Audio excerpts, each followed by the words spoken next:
سلام، امیدوارم عالی باشید. همه چیز فوق‌العاده.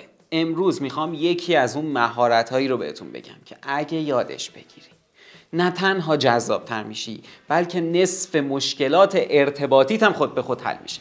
چون وقتی شوخ طبع باشی مردم کنارت راحت‌ترن. گفتگوهای سخت برات راحت میشه. تو موقعیت‌های جدی هم میتونی کنترل فضا رو دستت بگیری. نکته بامزه اینه که خیلی‌ها فکر میکنن شوخ طبعی یعنی اینکه بشینی از صبح تا شب جوک تعریف کنی یا تبدیل شی به ورژن 2 مهران غفوریان.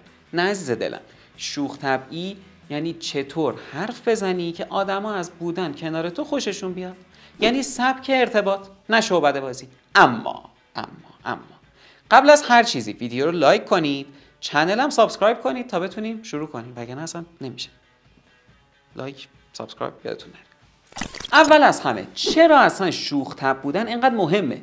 چون همه ما یه واقعیت مشترک داریم. متاسفانه زندگیمون پر از استرسه، خبر بده، ترافیک، قیمت دلاره، پیام میگیریم چرا سین کردی جواب ندادی، اتفاقات اینجوری. آدم‌ها دنبال کسی هستن که این فضای سنگین رو یه ذره سبک کنه دیگه.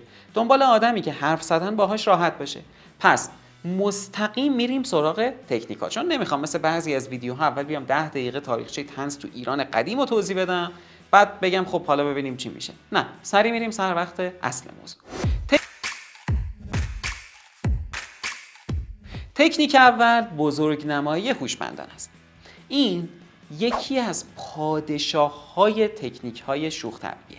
کاری که می‌کنی اینه که یک حقیقت کوچیک رو یکم بزرگ می‌کنی، اونقدری که خنده‌دار بشه، نه اونقدری که مخاطب فکر کنه داری اغراق می‌کنی یا داری خالی می‌بندی. مثلا میگی امروز 3 ساعت و 37 دقیقه داشتم دنبال گوشیم میگشتم، آخرش فهمیدم دستم بوده.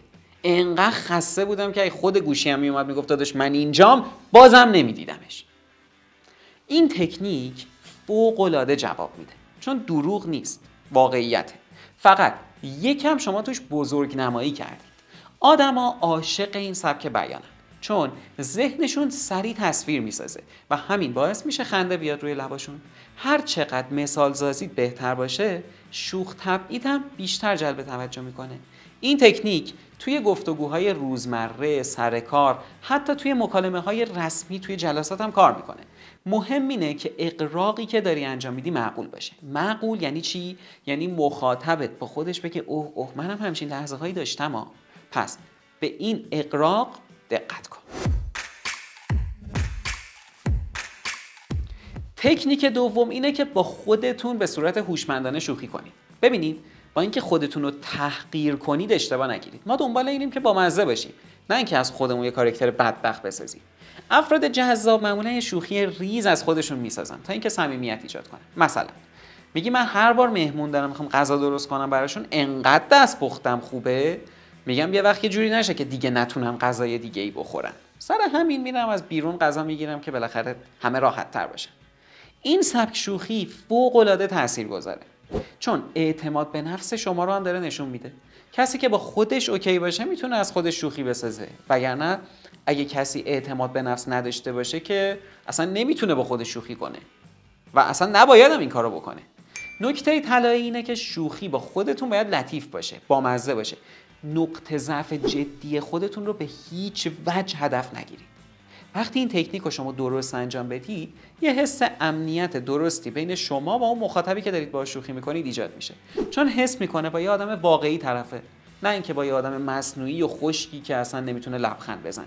پس با خودتون شوخی کنید، اشکال نداره، مشکلی اصلا نداره، ولی یه شوخی که حدش رعایت بشه. تکنیک سوم زمانبندی طلاییه. ببینید، شوخ طبعی نصفش محتوا، نصفش زمانبندی. یعنی شما ممکنه بهترین جمله بامزه دنیا رو داشته باشید، اما اگه جای اشتباه بگید نابودش میکنید. شوخی مثل نمکه، کمش بیمزه است، زیادش افتضاح. بهترین زمان برای شوخی زمانیه که فضا یکم سنگین شده، یه مکسی بین صحبت افتاده، یا مثلا میخواید از یه موضوع جدی برید به سمت این موضوع سبکتر. افراد شوخ طبع معمولاً مکسای کوتاه دارن، لبخندای ریز دارن، ریتم گفتارشون رو یکم کنترل میکنن. شما حتی اگه قبل از اینکه بخوای یه جمله بامزه بگی 2 ثانیه مکس کنی، اثر شوخی 2 برابر میشه. کمدین اصلا از همین کار استفاده میکنن، نه به خاطر اینکه میخوان عجیب به نظر برسن، بلکه چون مغز مخاطب تو اون 2 ثانیه مکث کوتاه آماده دریافت یه چیز بامزه میشه. اگه زمانبندی درستی داشته باشید یه جمله ساده هم میتونه عالی باشه، ولی اگه اشتباه باشه زمانبندیتون یه جمله عالی، یه جوک خیلی باحال هم بی اثر میشه. برای اینکه اینو درک بکنید میخوام براتون یه مثال بزنم. دیدید موقعی که یه فردی داره برای شما یه داستانی رو تعریف میکنه از یه اتفاقی اونقدر براتون خنده‌دار نیست، یا خودتون حتی موقعی که دارید یه خاطره‌ای رو تعریف میکنید که باحاله افراد میبینید نمیخندن، ولی اونجا 4 نفر بودن و هر 4 نفر دلشون رو گرفتن از خنده. این به خاطر اینه که زمانبندی درست بوده. زمانبندی مناسب نباشه همیشه نتیجه عکس میده. پس به این موضوع خیلی دقت کنید، فراموش نکنید.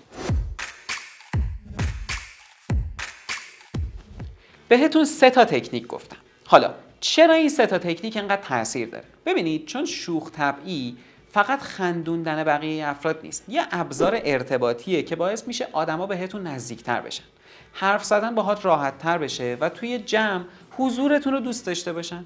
شوخی خوب سطح صمیمیت رو بالا میبره، تنش رو کم میکنه، حتی باعث میشه آدما به حرفات بیشتر گوش بدن. شوخ طبعی واقعی از اعتماد به نفس میاد، ولی در عین حال خود شوخ طبعی هم اعتماد به نفس میسازه. یعنی هر چی تمرینش کنی خودت هم راحت‌تر و ریلکس‌تر میشی. حالا اگه میخوای تمرین کنی از همین امروز شروع کن، یه لیست از موقعیت‌های بامزه روزمره بساز. بزرگنمایی‌های کوچیک اضافه کن، 1-2 تا شوخی خیلی کوچیک در مورد خودت آماده داشته باش. توی مکالمه‌ها به زمانبندی به شدت دقت کن. قول میدم اگه همین 3 تا رو چند هفته تمرین کنی خودت متوجه میشی که چقدر ارتباط برات راحت تر میشه و میتونی موقعیت‌های سخت و سریعتر و بهتر پشت سر بذاری. خلاصه یادت نره اگه این ویدیو برات مفید بود حتما لایکش کنی. لایک نکنی واقعا ناراحت میشم. اگه نظری داری برام کامنت بذار، چنلم سابسکرایب کن چون منو خوشحال میکنه دیگه. بالاخره خوشحالی منم مهمه. دارم براتون ویدیو تولید میکنم. تا ویدیوی بعدی که ویدیوی خیلی جذابی هم هست، خدا نگهدار.